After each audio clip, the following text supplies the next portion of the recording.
Hello दोस्तों, कैसे हैं आप लोग। उम्मीद करते हैं बेहतर होंगे, हेल्दी होंगे। दोस्तों आज हम डिस्कस करेंगे हिस्ट्री के एमसीक्यूज़। हिस्ट्री के एमसीक्यूज़ में जैसे हिस्ट्री में जो है एंशिएंट हिस्ट्री में से ज़्यादा नहीं आता है दोस्तों, ठीक है। अगर आता है तो सेलेक्टेड टॉपिक से आता है। जैसे बुद्धिज़्म से पूछ लिया कि भाई बुद्धा जी कहाँ बॉर्न हुए थे, कहाँ पैदा हुए थे। जैनिज़्म से पूछ लिया, वेदास के बारे में पूछ लिया कि भाई कितने वेद हैं, ठीक है। इन्हीं क्वेश्चन को जो है एंशिएंट हिस्ट्री को हम एक वीडियो में पूरी तरीके से कवर कर देंगे। और ज़्यादा दोस्तों हमने एनालिसिस किया है कि एएमयू जामिया बीएचयू में जो क्वेश्चन आए हैं वो इसी टॉपिक से आए हैं जो आज हम पढ़ाने जा रहे हैं। दोस्तों प्लीज़ अगर आप लोगों ने मेरा चैनल सब्सक्राइब नहीं किया है तो प्लीज़ आप मेरा चैनल सब्सक्राइब कर लें, ठीक है। और अगर वीडियो पसंद आता है तो लाइक करें और शेयर करें। चलिए दोस्तों डिस्कस करते हैं पहला क्वेश्चन आज का। दोस्तों पहला क्वेश्चन है the term Aryan denotes. Option A है ethnic group an ethnic group, B है a nomadic people, C a speech group, ठीक है, डी अ सुपीरियर ग्रुप। दोस्तों इसका आंसर होगा, देखो आर्यन कौन लोग हैं। दोस्तों आर्यन इंडिया के जो हैं, जो यहाँ के लोकल थे, ठीक है दोस्तों, और जो बाहर से आए हुए थे उनको दो ग्रुप में बांट दिया गया। जो यहाँ के लोकल लोग थे जो कई 100 साल पहले इंडिया में रहते थे उन्हें द्राविड़न कहा जाता है। जो बाहर से लोग आए थे उन्हें आर्यन कहा जाता है। जो आजकल ये भी कहते हैं कि जो अपर कास्ट के लोग हैं जैसे पंडित हो गए, ठाकुर हो गए, ठीक है, इनको ये लोग अपने आप को आर्यन बोलते हैं, मतलब आ सुपीरियर रेस, ठीक है। और आर्यन जो था वो भी अपने आप को आर्यन ही बोलता था, हिटलर भी, ठीक है दोस्तों। कौन? A superior race. यहाँ भी जैसे हिंदू धर्म में स्वास्तिक का चिन्ह होता है ना, इसी तरीके से वो क्या नाम हिटलर भी स्वास्तिक चिन्ह को प्रमोट करता था, ठीक है। तो यहाँ के जो सुपीरियर रेस अपने आप को कहते हैं, सो कॉल्ड सुपीरियर रेस, जैसे क्षेत्रीय मतलब ठाकुर लोग हो गए, ठीक है, सिंह लोग, ब्राह्मण लोग, ठीक है, उनको क्या कहते हैं? आर्यन रोस, ठीक है। और जो हमारा रीजन है जो उत्तर प्रदेश का, बिहार का और लखनऊ का जो नॉर्थ इंडिया है ना, उसे बोला जाता है आर्यवर्त बोलते हैं, ठीक है दोस्तों। आपको समझ में आ गया होगा आर्यन क्या है। आर्यन जो है एक सुपीरियर रेस है जो अपर कास्ट के लोग अपने आप को कहते हैं। चलिए ठीक है दोस्तों, नेक्स्ट क्वेश्चन पे चलते हैं। Which one of the following is the oldest Veda. Vedas जैसे 4 वेद हैं, ठीक है, इनमें सबसे पुराना वेद कौन सा है दोस्तों? ऑप्शन है ए यजुर्वेद, बी ऋग्वेद, सी सामवेद, डी अथर्ववेद। दोस्तों सबसे पुराना वेद है ऋग्वेदा जो कि 1400 BC यानी कि BCE का मतलब है ईसा पूर्व 14 साल 14 BC से 1000 BC तक रहा था ऋग्वेदा, ठीक है दोस्तों। फिर उसके बाद यजुर्वेद, सामवेद, अथर्ववेद आए, ठीक है। ये सबसे पुराना वेद कौन सा? ऋग्वेद। दूसरे दोस्तों क्वेश्चन नंबर 3 पे चलते हैं, देखते हैं क्या क्वेश्चन है। क्वेश्चन है in which Vedic text the term varna is found refer for the first time. मतलब किस वेद में, ऋग्वेद में, यजुर्वेद में, सामवेद में या अथर्ववेद में जो है वर्णा सिस्टम का वर्णन किया गया, वर्णा सिस्टम को मेंशन किया गया। दोस्तों वर्णा सिस्टम ये होता है कि पूरी सोसाइटी को 4 क्लासेस में बांट देना। जैसे एक क्या हो गया, पंडित, प्रिस्टली क्लास, ठीक है। दूसरा होगा तुम्हारा क्षेत्रीय वॉरियर क्लास जो हमारी सरहद को प्रोटेक्ट करेगा, ठीक। तीसरा हो गया ट्रेडर क्लास जो बोलते हैं वैश्य क्लास, ठीक है। और एक लास्ट वाला हो गया शूद्रास जो बोलते हैं सर्वेंट, जो नौकर लोग बोलते हैं, जो आजकल लोअर कास्ट में आते हैं वो शूद्रास बोले जाते हैं, ठीक है। ये वर्णा सिस्टम का कॉन्सेप्ट कहाँ से लाए? उन्होंने कहा कि ब्रह्मा जी जो थे, ब्रह्मा जी के जो क्या नाम उसके माउथ से पैदा हुए थे, मुंह से, वो कौन थे? प्रेस्ट, यानी कि जो पंडित आते हैं ना दोस्तों, वो ब्रह्मा जी के मुंह से पैदा हुए थे। और ठीक है, वॉरियर क्लास जो थे उनकी भुजा से पैदा हुए थे, मतलब जो ताकत नहीं दिखाते, मसल से दिखाते ना, उससे पैदा हुए थे। और जो वैश्यास, जो ट्रेडर लोग हैं ना, जो ट्रेडर्स हैं उन्हें वैश्यास बोलते हैं, वो थाई से पैदा हुए थे। और जो शूद्रास हैं, जो सर्वेंट हैं, वो फिट से पैदा हुए थे, मतलब तालू से पैदा हुए थे दोस्तों, ठीक है। इसी को वर्णा सिस्टम कहते हैं, यानी कि एक सोसाइटी को 4 क्लासेस में बांट देना। पहला वॉरियर क्लास, पहला प्रिस्टली क्लास, दूसरा वॉरियर क्लास, तीसरा ट्रेडर क्लास और लास्ट वाला सर्वेंट, ठीक है, गंदगी उठाने के लिए दोस्तों। तो इसका ऑप्शन है थर्ड क्वेश्चन का कि भाई वर्णा सिस्टम का किस में वर्णन किया गया, वो है ऋग्वेदा। ठीक है दोस्तों, नेक्स्ट क्वेश्चन पे चलते हैं। मैच द फॉलोइंग है, एक तरफ है वेदास और फिर उनके बारे में बताया गया कि ये वेदास जो हैं किस लिए हैं। ठीक है दोस्तों, कि भाई इनसे क्या क्या किस वेदास में किसके बारे में दे रखा है। ठीक है, पहला अथर्ववेद, दूसरा ऋग्वेद, तीसरा यजुर्वेद, चौथा सामवेद। दोस्तों ऋग्वेद जो है गॉड की ग्रेस, मतलब भगवान की कृपा हासिल करने के लिए है, यानी कि गॉड ग्रेस है। सॉरी दोस्तों, ये ऊपर लिख गया है गोल्ड रेस नहीं है, यहाँ पे है गॉड ग्रेस, मतलब खुदा की, मतलब भगवान की कृपा के लिए।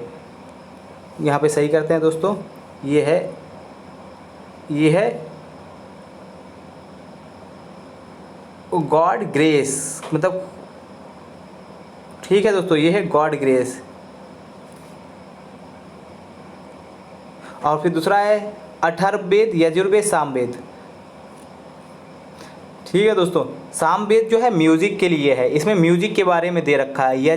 अथर्ववेद में दोस्तों दे रखा है मेडिसिन के लिए, और यजुर्वेद बनता है सेक्रीफाइस के लिए, कि भाई जो बलि देते हैं, जैसे पहले होता था एक फेस्टिवल होता था कि भाई उसमें घोड़े की बलि दी जाती है, और भी जैसे बकरी की बलि, या क्या किस तरीके से हमें पूजा करना है, क्या करना है, पूरी तरीके से इसके बारे में दे रखा है। ठीक है, ऋग्वेदा गॉड की ग्रेस के लिए, गॉड को मनाने के लिए, गॉड की कृपा के लिए होता था। सामवेद होता है म्यूज़िक के लिए, अथर्ववेद होता है मेडिसिन के लिए, यजुर्वेद होता है दोस्तों सेक्रीफाइस के लिए, अथर्ववेद होता है दोस्तों, ऋग्वेद होता है दोस्तों गॉड ग्रेस, यजुर्वेद होता है दोस्तों, और सामवेद होता है म्यूज़िक के लिए, और अथर्ववेद होता है मेडिसिन के लिए, और यजुर्वेद होता है दोस्तों गॉड सेक्रीफाइस के लिए। ठीक है, चलिए दोस्तों नेक्स्ट क्वेश्चन पे चलते हैं।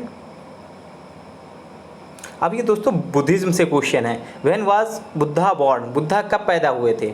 ऑप्शन ए है 563 BC में, यानी 563 BC, बी है 561 BC, सी है 558 BC, डी है 554 BC। दोस्तों इसका आंसर होगा ऑप्शन ए, 563 BC में पैदा हुए थे। और फिर दूसरा क्वेश्चन आ जाता है आपका, Gautam Buddha was born at, मतलब गौतम बुद्धा पैदा कहाँ हुए थे? ए वैशाली, बी लुम्बिनी, सी कपिलावस्तु, डी पाटलिपुत्र। दोस्तों गौतम बुद्धा जो थे पैदा हुए थे लुम्बिनी में। जो कहाँ पैदा हुए? लुम्बिनी में। ठीक है, क्वेश्चन नंबर 7 है, where did Mahatma Buddha Mahaparinirvana take place, मतलब महापरिनिर्वाणा दोस्तों बोलते हैं कि जब उनकी मृत्यु हुई थी तो उसे क्या बोलते हैं? महापरिनिर्वाणा बोलते हैं। ठीक है, क्या बोलते हैं? महापरिनिर्वाणा। तो दोस्तों गौतम बुद्धा की कहाँ मृत्यु हुई थी? ए लुम्बिनी, बी बोध गया, सी कुशीनगर, डी कपिलावस्तु। तो दोस्तों ये जो है लुम्बिनी में तो पैदा हुए, तो ये तो होगा नहीं दोस्तों। बोध गया में उन्हें ज्ञान हासिल हुआ था, क्या इनलाइटेंड हुए थे। और कुशीनगर में दोस्तों ये इनकी डेथ हुई थी। कहाँ पे? सी इसका हो जाएगा 7th का सी फॉर कैट वाला। कहाँ परिनिर्वाणा हुआ था? परिनिर्वाणा मतलब डेथ कहाँ हुई थी? कुशीनगर में। ठीक है दोस्तों, नेक्स्ट क्वेश्चन पे चलते हैं दोस्तों। Where did Buddha preach his first sermon? A Kashi, B Sarnath, C Kushinagar, D Bodh Gaya. दोस्तों डी है यहाँ पे कर लेना, सी फिर लिख दिया, गलती हो गई। ठीक है दोस्तों, पहला श्रवण जो है, पहला जो है प्रवचन कहाँ दिया था बुद्धा ने ज्ञान होने के बाद? पहला प्रवचन दिया था सारनाथ में दोस्तों, जो वाराणसी के पास में है। ठीक है दोस्तों, वेयर डिड, ये क्वेश्चन आ भी सकता क्योंकि ये रिसेंट में न्यूज़ में भी रहा था सारनाथ। ठीक है दोस्तों, तो where did Buddha preach his first sermon? B for ball वाला, सारनाथ में पहला सरमण दिया था दोस्तों अब है बुद्धा के बारे में शेड्यूल 1, इधर शेड्यूल 2 दे दिया कि इधर भाई बर्थ कहाँ हुई थी बुद्धा की? लुम्बिनी में। इनलाइटेड कहाँ हो गया था? बोधि ट्री के नीचे, बोध गया में। कहाँ? बोध गया, बोधि ट्री के नीचे। ठीक है, फर्स्ट प्रीचिंग मतलब फर्स्ट सरमन कहाँ दिया था? सारनाथ में। ठीक है दोस्तों, डेथ कहाँ हुई थी दोस्तों? कुशीनगर में। ठीक है, जन्म कहाँ हुआ था? लुम्बिनी में। ज्ञान कहाँ हासिल हुआ? बोधि ट्री के नीचे, बोध गया में। पहला सरमन कहाँ दिया? सारनाथ में। डेथ कहाँ हुई थी? कुशीनगर में। अब उम्मीद करते हैं समझ में आ गया होगा आपके। नेक्स्ट क्वेश्चन है दोस्तों, a secular state is one which patronize all religion, allow religious freedom to all, C encourage all religion, या डी डिस्करेज ऑल रिलीजन। दोस्तों सेकुलर स्टेट क्या है, हमारी स्टेट सेकुलर है, तो दोस्तों वो सारे रिलीजन्स को जो है इक्वल वैल्यूज देता है, सबको फ्रीडम ऑफ स्पीच, सारे रिलीजन को फ्रीडम देता है कि भाई अपना प्रोफेस करो, प्रोपगेट करो, लेकिन किसी को किसी तरीके का नुकसान ना हो। ज़बरदस्ती आप प्रोपगेट नहीं करोगे, किसी को अपना धर्म के लिए कन्वर्जन के लिए आप ज़बरदस्ती नहीं करोगे, सबको धर्म की आज़ादी है इंडिया में, ठीक है। तो सेकुलर स्टेट वही होता है जहाँ सारे धर्म को अपने मन मुताबिक नहीं, मतलब कोई जो इल प्रैक्टिस होती हैं, जो माल प्रैक्टिस होती हैं बहुत से धर्म में, जैसे सती प्रथा थी उसमें, तो उसे हटा दिया गया था, ठीक है। बैड प्रैक्टिस नहीं, जो अच्छी प्रैक्टिस है वो आप कर सकते हो, ठीक है। तो वो सेकुलर स्टेट वो होता है जहाँ सारे धर्म को अपने मुताबिक प्रोफेस करने की, प्रीच करने की आज़ादी होती है। तो ये क्या होगा इसका ऑप्शन दोस्तों, allow religious freedom to all. तो इसका आंसर हो जाएगा B, allow religious freedom to all, ठीक है, सबको आज़ादी होती है शायद दोस्त, ठीक है दोस्तों। नेक्स्ट क्वेश्चन है, Zend Avesta is a sacred book of, किसकी है? A Parsis, B Jews, C Buddhist, D tribal of Africa. दोस्तों जैन अवेस्ता बुक है पारसीज की, जो राष्ट्रीयन जिन्हें बोलते हैं। जैन अवेस्ता किसकी बुक है? सेक्रेड बुक पारसीज की, जिन्हें हम क्या बोलते हैं दोस्तों, जो राष्ट्रीय रिलीजन बोलते हैं, ठीक है। और जुइज की बुक कौन सी है? तौरेत। जुइज जो ईसाई लोग, वो जो इजराइल में जो लोग हैं जुइज, उनकी किताब का क्या नाम है? तौरेत, ठीक है दोस्तों। जैन अवेस्ता किसकी सेक्रेड बुक है? ए वाला, ए फॉर एप्पल वाला, पारसीज की। नेक्स्ट क्वेश्चन पे चलते हैं दोस्तों, which of the following ideology is associated with Israel, मतलब इजराइल की कौन सी आइडियोलॉजी जो फॉलो करता है? ए पैन अरबिज्म, मतलब पूरा अरब को एक करने की, बी ज़ियोनिज्म, सी टेररिज्म, डी एक्सटेंशियलिज्म। दोस्तों इजराइल जो है ज़ियोनिज्म, मतलब अपने धर्म की ज़ियोनिज्म की पॉलिसी जो है, आइडियोलॉजी फॉलो करता है दोस्तों, ठीक है। नेक्स्ट क्वेश्चन पे चलते हैं, India is a secular state because are religion are equally protected. सही है दोस्तों, इंडिया सेकुलर स्टेट कैसे है? Are religion are equally protected, B the state has no religion of its, ये भी सही है कि अब स्टेट का कोई अपना धर्म नहीं है। There is no discrimination on the ground of religious और कास्ट बेसिस, ठीक, ये भी सही है। तो दोस्तों इसके सारे हो जाएंगे, ऑल ऑफ द अबव हो जाएगा, ठीक है दोस्तों, डी फॉर डॉल वाला इसका आंसर हो जाएगा। नेक्स्ट क्वेश्चन पे चलते हैं, what is the significance of good Friday, मतलब गुड फ्राइडे की सिग्निफिकेंस क्या है? गुड फ्राइडे क्या है, इस तरीके से इसका इंपॉर्टेंस क्या है, ठीक है दोस्तों। ए क्रिश्चियन फेस्टिवल, ये तो सही है, क्रिश्चियन फेस्टिवल ही है। बी है crucifixion of Jesus Christ on the cross, ठीक है। सी है anniversary of New Testament, C resurrection of Jesus Christ, मतलब ये दोस्तों मनाया जाता है जब गुड फ्राइडे, जब क्या नाम ईसा अलैहिस्सलाम, मतलब गुड जूई क्रिस्ट को जीसस क्रिस्ट को जो है क्रॉस पे लटका दिया गया, यानी कि सूली पे चढ़ा दिया गया। तो इसका आंसर हो जाएगा बी फॉर बॉल वाला, crucifixion of Jesus Christ on the cross, यानी कि क्रॉस पे लटका दिया गया था, उसी को जो है उसी दिन को मनाने के लिए गुड फ्राइडे मनाते हैं। उसी मतलब ये उनका फेस्टिवल है जिस दिन ईसा को, मतलब ईसाई धर्म के जो वो थे फाउंडर थे जीसस क्रिस्ट, उनको क्रॉस पे लटका दिया। तो इसका आंसर हो जाएगा बी फॉर बॉल वाला दोस्तों। नेक्स्ट क्वेश्चन पे चलते हैं दोस्तों। क्वेश्चन है, who was the founder of Sikhism, मतलब सिख जो होते हैं, मतलब सरदार लोगों के धर्म के रिलीजियस फाउंडर कौन थे? ए गुरु गोविंद सिंह, बी गुरु अर्जन देव, सी गुरु नानक देव, डी गुरु अंगद देव। तो दोस्तों इसका आंसर हो जाएगा सी फॉर कैट वाला, गुरु नानक देव। गुरु नानक देव जी ने ही सिख धर्म की स्थापना की थी। किसने? गुरु नानक देव जी, ठीक है। गुरु नानक देव जी पैदा कब हुए थे? 1459 या 1469 में पैदा हुए थे। कहाँ पैदा हुए? ननकाना साहिब, जो आजकल पाकिस्तान में है।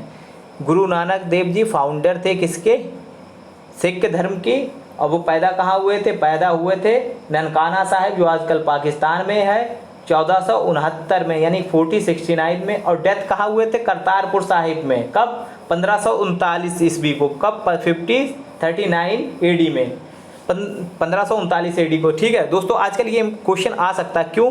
क्योंकि एक कॉरिडोर जो बना है इंडिया पाकिस्तान के बीच में, जिसे बोलते हैं करतारपुर कॉरिडोर। पूछ लिया जा सकता है करतारपुर कॉरिडोर किससे रिलेटेड है, यानी कि सिख धर्म से रिलेटेड है। जो उनके फाउंडर थे गुरु नानक देव जी, उनका वो वहाँ पे मतलब मृत्यु हुई थी, गुरु नानक देव जी की डेथ हुई थी कहाँ, करतारपुर में। ठीक है दोस्तों, नेक्स्ट क्वेश्चन पे चलते हैं दोस्तों। 7th, who was the following compiled आदि ग्रंथ ऑफ गुरु ग्रंथ साहिब। मतलब उनकी जो सिख के धर्म की जो सेक्रेड किताब है गुरु आदि ग्रंथ ऑफ गुरु ग्रंथ साहिब, मतलब जो आदि ग्रंथ है गुरु ग्रंथ, ये आदि ग्रंथ और गुरु ग्रंथ साहिब मतलब एक ही है दोस्तों। यहाँ पे आप क्वेश्चन सही कर लें। Who was the following compiled आदि ग्रंथ या गुरु ग्रंथ साहिब। गुरु ग्रंथ साहिब किसने मतलब कंपाइल्ड की थी पूरी तरीके से? ए गुरु नानक देव, बी गुरु तेग बहादुर, सी गुरु गोविंद सिंह जी और डी गुरु अर्जन देव। दोस्तों इसका आंसर हो जाएगा डी गुरु अर्जन देव। ठीक है, आदि ग्रंथ और गुरु ग्रंथ साहिब किसने पूरी तरीके से कंपाइल की थी? ये की थी गुरु अर्जन देव जी। ये 5वें गुरु थे सिख धर्म के। दोस्तों टोटल गुरु कितने हैं सिखिज्म के, मतलब सिख धर्म में 10 गुरु हैं। टोटल गुरु कितने हैं? 10 गुरु हैं। जैसे गुरु गोविंद सिंह जी 10 में है, 5 में है अर्जुन देव और पहले कौन थे? गुरु नानक देव जी। ठीक है, और उनकी किताब को कंपाइल किसने किया थी? सेक्रेड बुक के सिख के कंपाइल किया था गुरु अर्जन देव जी, जो 5वें गुरु थे। ठीक है, who was the originator of Jainism या जैन रिलीजन, मतलब किसने न्यू रखी थी जैन रिलीजन की? ए आर्य सुधर्मा, बी महावीरा स्वामी, सी परसवनाथ, डी ऋषभदेव। दोस्तों जैनिज्म में 24 तीर्थंकर है, मतलब 24 मैसेंजर कह सकते हैं उनके माने जाते हैं, 24 भगवान है। लास्ट कौन थे हैं?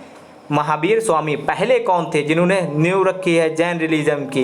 वो थे दोस्तों ऋषभदेव। कौन था दोस्तों? ऋषभदेव ने गुरु ग्रंथ वो जैन रिलीजन की स्थापना की थी। कौन? ऋषभदेव ने। ठीक है, नेक्स्ट क्वेश्चन पे चलते हैं। Where was Mahavira Swami born? Mahavira Swami कब पैदा हुए थे दोस्तों? ए वेयर मतलब कहाँ पैदा हुए थे, सॉरी दोस्तों। ठीक है, ए कुंडाग्राम, बी पाटलिपुत्रा, डी मगधा या लुम्बिनी में। ठीक है दोस्तों, इसका आंसर होएगा कुंडाग्राम वैशाली में पैदा हुए थे, जो आजकल बिहार में है। महावीरा स्वामी कहाँ पैदा हुए थे? कुंडाग्राम वैशाली में। नेक्स्ट क्वेश्चन है दोस्तों, last tirthankara is in religion Jain religion is, मतलब लास्ट तीर्थंकर कौन से हैं? 24 में, 22 में, 21 में या 19 में? दोस्तों 24 में है। पहले कौन से थे? ऋषभदेव। 24 में है कौन? महावीरा स्वामी। और जैन रिलीजन में 2 सेक्ट हैं, वो जहाँ 2 सेक्ट हैं, एक स्वतंबर और एक दिगंबर। स्वतंबर जो है वाइट क्लॉथ पहनते हैं और दिगंबर जो है नंगे रहते हैं, मतलब नेक्ड रहते हैं। ठीक है दोस्तों आज के लिए इतना ही काफ़ी है दोस्तों। अगर आपने मेरा चैनल सब्सक्राइब नहीं है प्लीज़ सब्सक्राइब कीजिए, और अगर किसी भी तरीके की आपको प्रॉब्लम आ रही, नहीं समझ में आ रही, तो प्लीज़ आप लोग मुझे बताइए कि किस तरीके से आपको मैं समझा सकता हूँ। चलिए दोस्तों आज के लिए इतना ही काफ़ी। जय हिंद।